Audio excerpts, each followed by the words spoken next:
Immortal and Martial Dual Cultivation, episode 73. Untuk melihat video selengkapnya, sahabat bisa kunjungi playlist yang telah Sabta Novel sediakan. Yuk mari, kita berimajinasi bersama dan masuk ke alur ceritanya.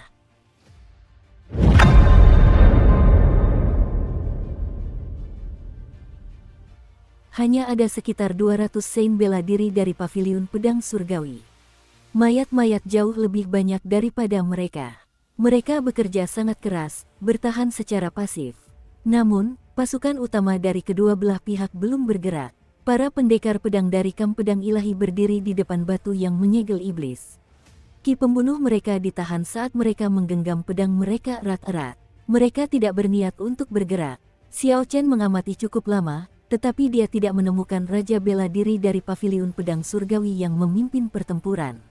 Hanya ada 10 tetua Raja Bela Diri yang berdiri di kejauhan, mengamati situasi. Di antara kelompok Raja Bela Diri ini, Xiao Chen menemukan sosok Ye Wen. Ye Wen sama seperti sebelumnya, Xiao Chen tidak dapat mengetahui apa yang dipikirkannya hanya dengan mengamati ekspresinya. Dia sangat tenang, seolah-olah semuanya berada di bawah kendalinya. Di pihak Sekte Mayat Berlari, tidak ada mayat kuat yang bertarung. Ada 3 mayat raksasa berdiri di tengah. Ketiga mayat ini tingginya 5 meter, kulit mereka sepenuhnya hitam. Ada ki hitam pekat yang mengalir keluar dari tubuh mereka. Sesekali, mereka akan meraung dengan suara serak. Xiao Chen hanya melihat dari kejauhan, tetapi dia tetap merasakan tekanan yang luar biasa, yang membuatnya gemetar ketakutan. Apakah ini 3 raja mayat?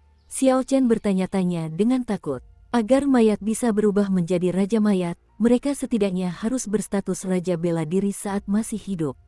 Setelah mati dan berubah menjadi mayat, mereka dapat mempertahankan teknik bela diri dan pengalaman bertarung mereka sebelumnya.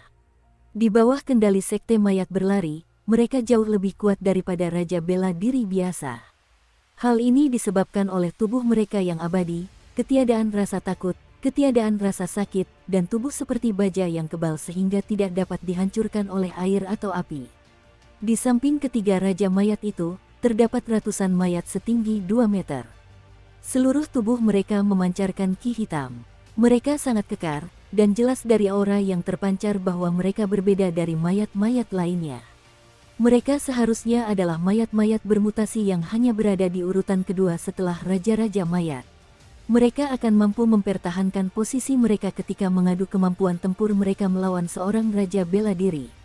Di belakang para Raja Mayat, ada sekitar 10 orang berpakaian hitam.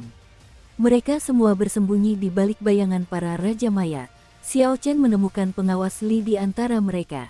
Melihat lebih jauh ke belakang, indera spiritual Xiao Chen juga menemukan 10 Raja Mayat berdiri di sana tanpa bergerak. Mereka adalah pewaris faksi Sekte Mayat Berlari yang menempuh jalan mayat. Mereka mengubah diri mereka menjadi wujud yang tidak mati maupun hidup. Dibandingkan dengan mayat biasa, mereka masih memiliki kesadaran layaknya orang normal. Mereka sangat sulit dihadapi, Raja Mayat biasa bukanlah tandingan mereka. Xiao Chen merasa curiga. Sekte Mayat Berlari memiliki barisan yang begitu kuat, bagaimana Paviliun Pedang Surgawi bisa bertahan? Mereka hanya memiliki 10 Raja Bela Diri yang hadir di sini. Meskipun para pendekar pedang dari kamp pedang ilahi memancarkan ki jahat yang sangat mengerikan, kultivasi mereka berkisar dari Saint Bela Diri tingkat menengah hingga Saint Bela Diri puncak. Sekalipun mereka memiliki pengalaman tempur yang kaya, mereka jelas bukan tandingan bagi Raja-Raja Mayat. Pertempuran di sungai mulai berpihak pada Sekte Mayat Berlari. Para Saint Bela Diri Paviliun Pedang Surgawi perlahan dikalahkan. Sejumlah besar mayat bergegas ke sisi seberang sungai. Namun, sebelum mayat-mayat itu bisa pergi jauh, energi yang kuat ditembakkan dan menghancurkan kulit mereka yang lebih keras dari logam. Di hadapan energi ini, mereka menjadi selembut tahu. Xiao Chen mengamati dengan saksama dan menemukan bahwa energi ini berasal dari Raja Bela Diri. Terdapat perbedaan kualitatif antara kekuatan Raja Bela Diri dan Santo Bela Diri. Hanya satu serangan saja sudah cukup untuk dengan mudah menghancurkan mayat-mayat yang telah dimurnikan secara khusus ini. Setelah para Raja Bela Diri bergerak, pertempuran yang tadinya berpihak pada Sekte Mayat Berlari kembali seimbang. Tiba-tiba, sesosok perak melayang di udara. Rambut perak orang itu berkilauan. Tubuh mungilnya kemudian mendarat dengan mantap di tanah, di samping ketiga raja mayat itu.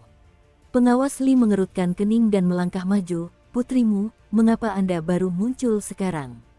Musinya melihat situasi tersebut dan berkata dengan acuh tak acuh, "Aku ada urusan pribadi yang harus diselesaikan.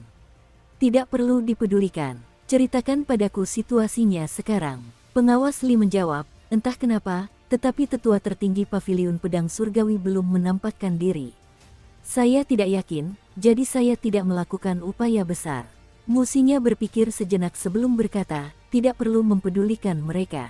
Lakukan saja serangan yang kuat." Begitu leluhur iblis keluar, berapapun banyak tetua tertinggi mereka yang datang, perlawanan akan sia-sia. Pengawas Li berkata, "Apakah kalian yakin? Jika kita gagal, 100 tahun usaha sekte mayat berlari akan sia-sia." Musinya mengeluarkan anak panah yang bersinar dengan cahaya hitam. "Ini adalah senjata terlarang kuno dari ras saya. Senjata ini telah diwariskan sejak zaman kuno, kemudian disempurnakan selama 1000 tahun. Selama aku bisa memasuki formasi iblis 9 pedang tersembunyi, aku yakin bisa menghancurkan batu penyegel iblis. Saat itu, semua alam di dalam tambang roh akan hancur, semua batu roh akan menjadi benda tanpa pemilik. Ada banyak batu roh. Itu akan cukup bagimu untuk menghidupkan kembali sekte mayat berlari." Setelah Supervisor Li mendengar itu, dia memikirkannya sejenak. Kemudian dia mendiskusikannya dengan orang-orang di belakangnya. Akhirnya, dia mengambil keputusan, dorong sekuat tenaga. Ke-10 pria berpakaian hitam yang mengendalikan mayat-mayat itu terus mengubah gerakan tangan mereka. Semua mayat di tanah menghentakkan kaki dan melompat ke udara. Di dalam gua, terdengar suara "kakak" yang berasal dari dinding ke segala arah. Seperti bunga yang mekar, mayat-mayat merayap keluar dari dinding. Semua mayat ini tampak mengamuk, kekuatan mereka meningkat secara signifikan dalam sekejap. Sekte mayat berlari kini sepenuhnya memegang kendali. Sebelum mereka sempat mundur, 100 sein bela diri yang tersisa di sungai semuanya tercabik-cabik oleh mayat-mayat tersebut. Ke-10 Raja Bela Diri Paviliun Pedang Surgawi saling bertukar pandang, lalu mengeksekusi teknik pergerakan mereka, dengan cepat bergerak ke bagian belakang gua. Hal ini memungkinkan mayat-mayat yang mengamuk untuk menyerbu ke depan. Membunuh. Tepat pada saat itu, 100 pendekar pedang dari kamp pedang ilahi akhirnya bergerak. Mereka semua berteriak bersamaan, menyebabkan seluruh gua bergetar ringan. Energi ki pembunuh yang dahsyat dilepaskan tanpa menahan diri. Energi itu berubah menjadi lautan luas, ki jahat yang tak berbentuk itu benar-benar berhasil menyelimuti seluruh gua setinggi 1000 meter itu. Energi jahat merasuki tulang-tulang mereka. Meskipun mayat-mayat itu sudah mati, karena naluri tubuh, mereka tidak bisa menahan diri untuk tidak gemetar. Bang, bang, bang. Mereka semua menghunus pedang mereka bersama-sama, suara 100 pedang yang dihunus pada saat yang bersamaan bergema di seluruh gua. Pedang-pedang itu panjangnya 1 meter dan tebalnya sekitar 5 cm, ada cahaya merah menyala pada bilahnya. Dengan sekali lihat, jelas bahwa ini bukanlah pedang biasa. Pedang-pedang ini dikenal sebagai pedang penghisap darah. Ketika ditusukkan ke tubuh seseorang yang masih hidup dan digunakan dengan teknik kultivasi khusus, pedang ini dapat langsung menghisap darah orang tersebut hingga kering.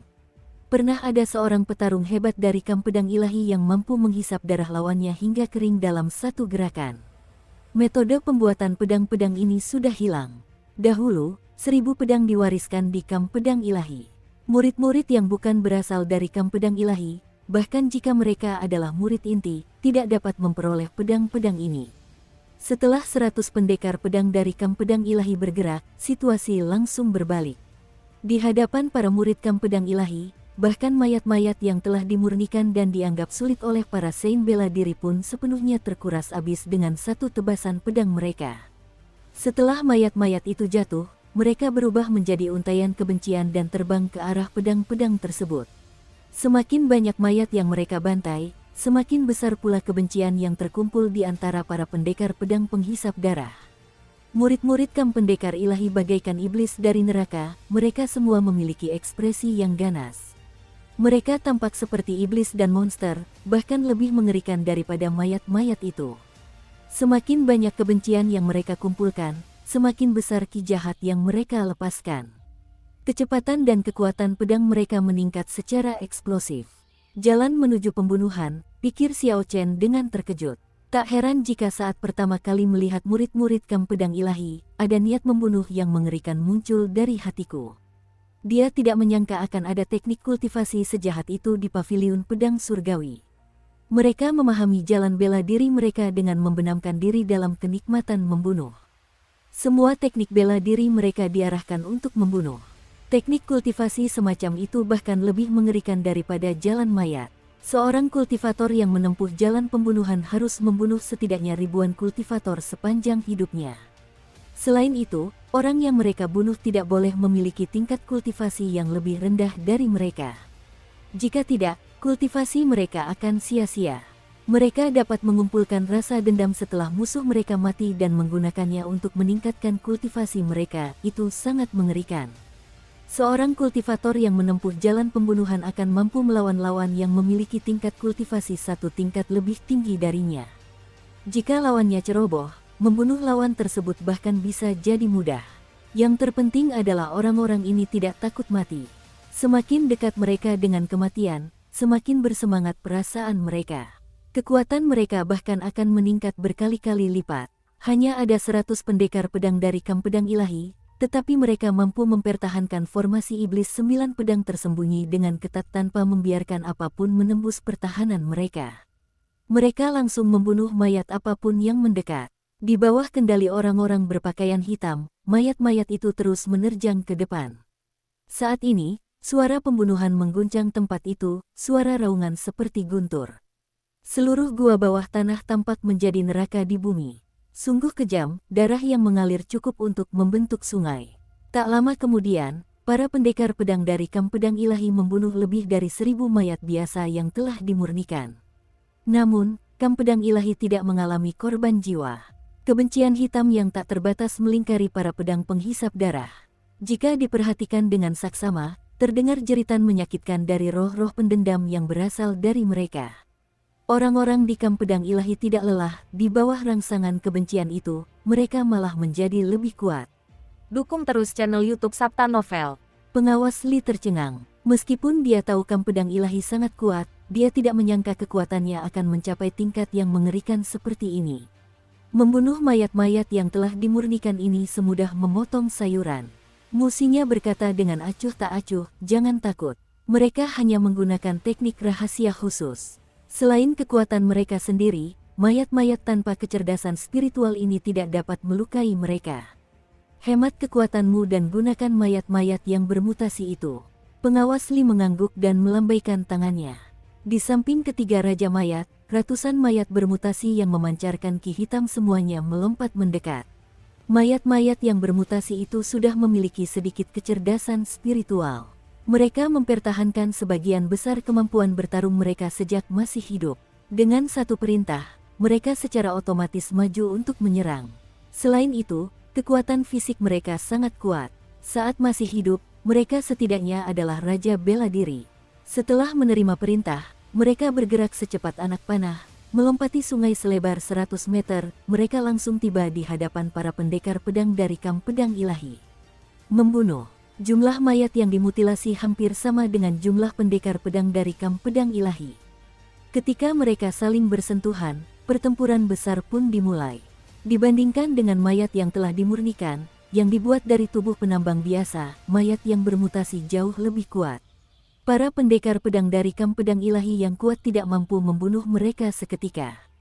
Ketika pedang penghisap darah di tangan mereka menghantam mayat-mayat yang bermutasi itu, terdengar bunyi dentingan logam. Tidak ada bekas luka yang tertinggal pada mayat-mayat yang bermutasi itu. Mereka mengeluarkan tawa, gagah, yang aneh sambil terus-menerus melakukan teknik bela diri yang mereka ketahui semasa hidup. Dengan mengandalkan kekuatan tubuh mereka, mayat-mayat yang bermutasi itu memiliki keunggulan signifikan atas para pendekar pedang dari Kam Pedang Ilahi. Seiring berjalannya waktu, keunggulan mereka semakin besar. Cakar elang tunggal. Tangan kanan salah satu mayat tiba-tiba membesar, kelima jarinya yang hitam setajam milik binatang buas. Terdengar ledakan sonik, dan cakar-cakar itu menusuk salah satu pendekar pedang dari Kam Pedang Ilahi. Pendekar pedang dari Kam Pedang Ilahi menunjukkan ekspresi kesakitan.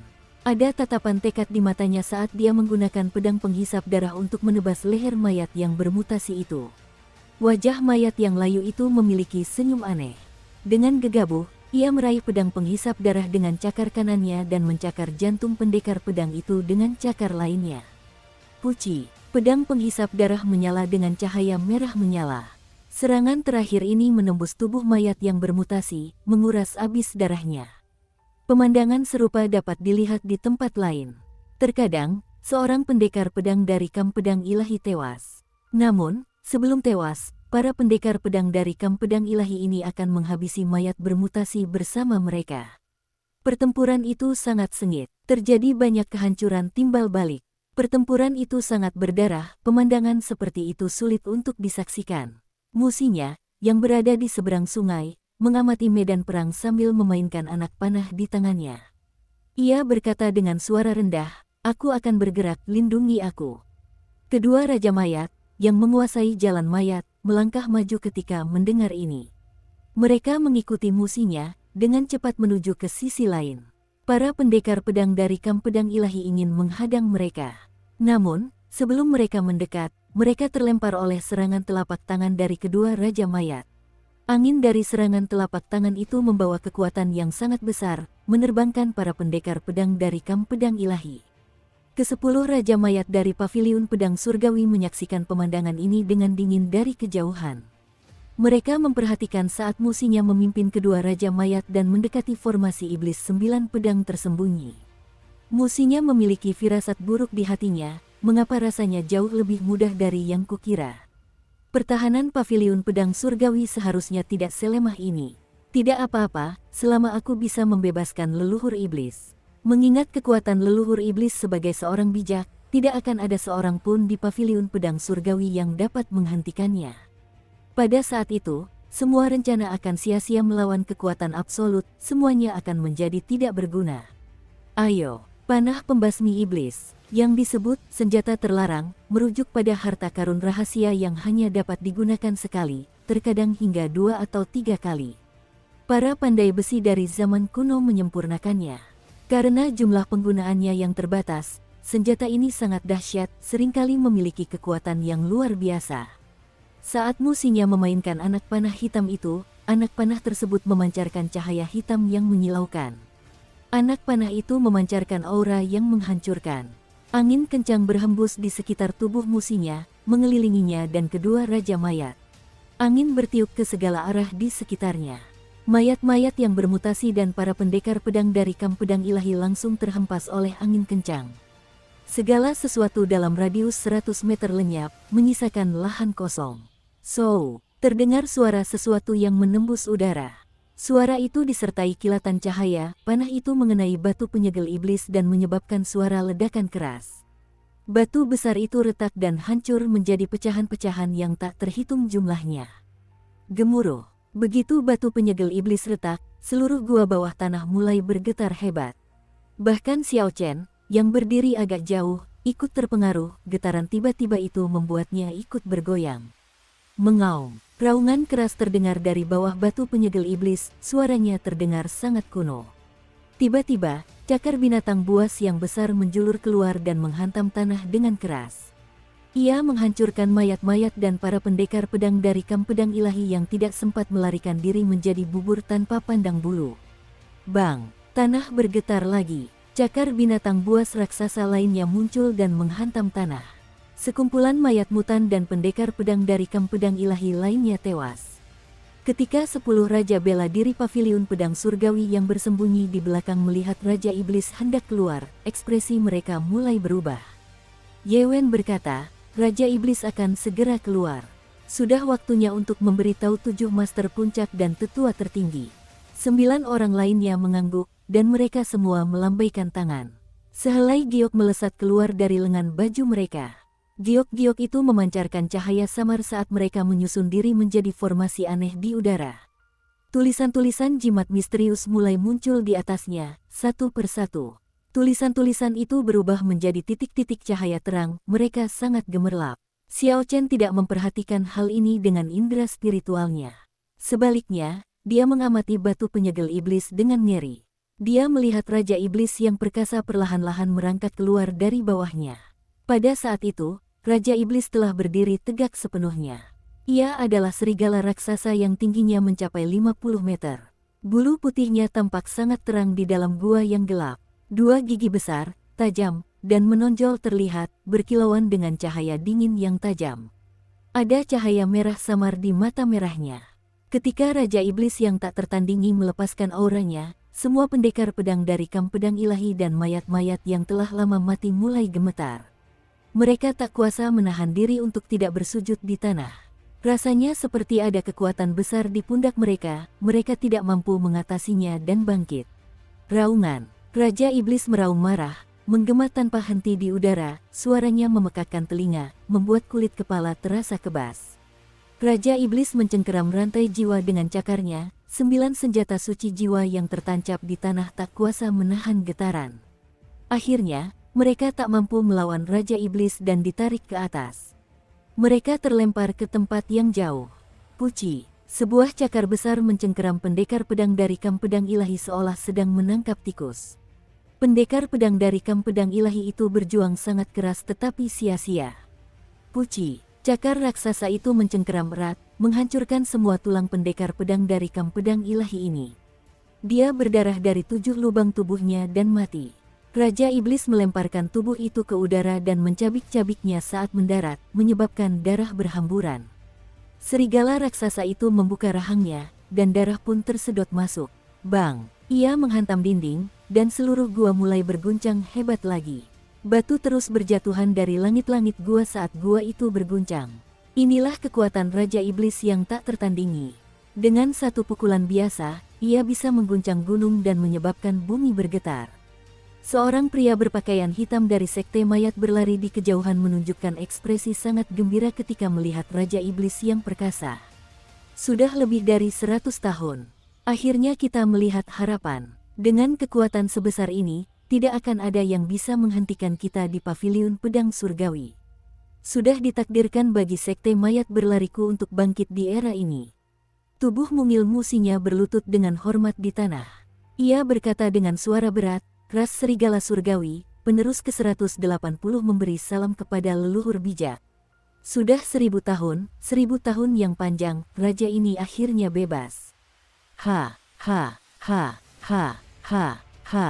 Aku akan membasuh paviliun pedang surgawi dengan darah untuk membalas dendam atas pemenjaraanku selama 1000 tahun. Raja Iblis yang tak tertandingi itu tertawa terhisterikal.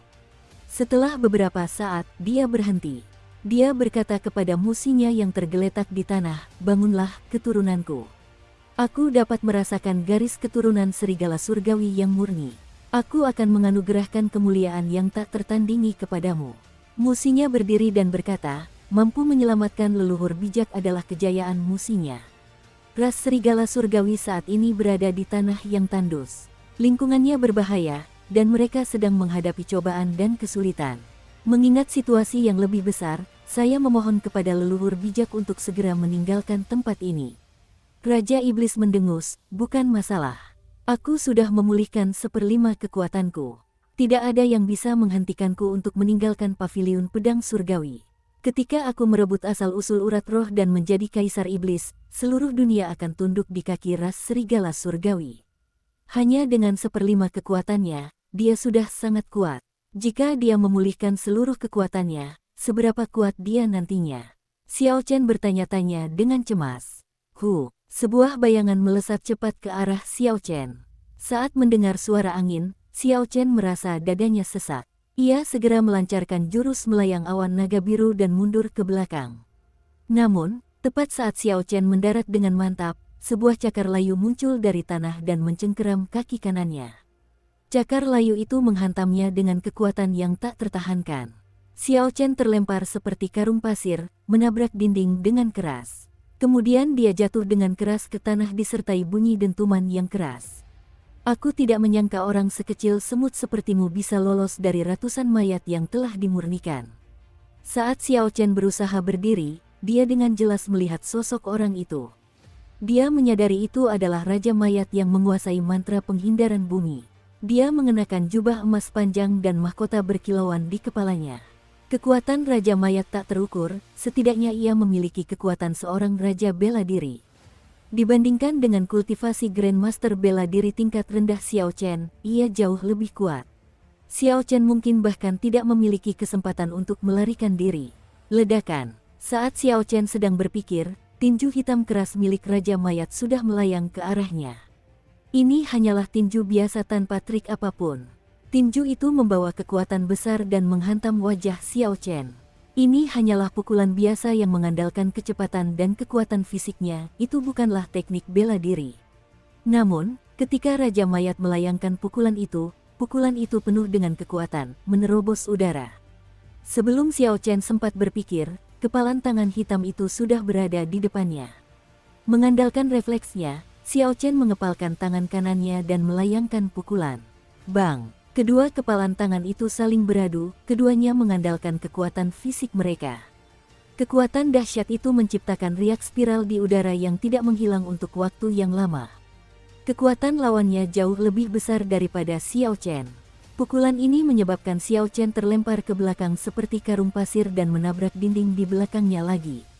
Pukulan dari kepalan tangan mayat itu mengguncang organ dalam Xiao Chen, semuanya terasa mual. Darah merembes keluar dari sudut mulutnya, jelas dia terluka parah. Ini adalah pertama kalinya Xiao Chen berada dalam posisi yang kurang menguntungkan jika dibandingkan kekuatan fisik lawannya. Dia telah menempa tubuhnya selama kurang lebih 10 tahun sejak masih muda. Setelah itu, bunga 7 daun semakin menempa tubuhnya. Bisa dikatakan dia telah terlahir kembali, jati dirinya yang lama telah dibuang. Pukulan Xiao Chen memiliki kekuatan lebih dari 1.500 kg. Dengan mudah baginya untuk membelah batu besar. Namun, Raja Mayat memiliki tubuh yang sangat sempurna, dia mengubah tubuhnya menjadi mayat. Setelah setidaknya 100 tahun berlatih, pukulan dahsyat darinya akan memiliki kekuatan 5.000 kg. 5.000 kg gaya versus 1.500 kg gaya, jelas mana yang lebih kuat. Raja Mayat memperhatikan Xiao Chen yang berjuang untuk berdiri. Ada ekspresi terkejut di matanya. Ini mungkin pukulan biasa, tetapi kekuatan yang ditimbulkannya mampu melumpuhkan lengan kanan seorang Saint bela diri dengan mudah. Lawannya hanyalah seorang Grandmaster bela diri, pukulan ini seharusnya telah merusak jantung dan paru-parunya. Raja Mayat bergerak secepat kilat dan mencengkeram leher Xiao Chen dengan cakarnya, dengan mudah mengangkatnya. Dia meletakkan tangan satunya di dada Xiao Chen.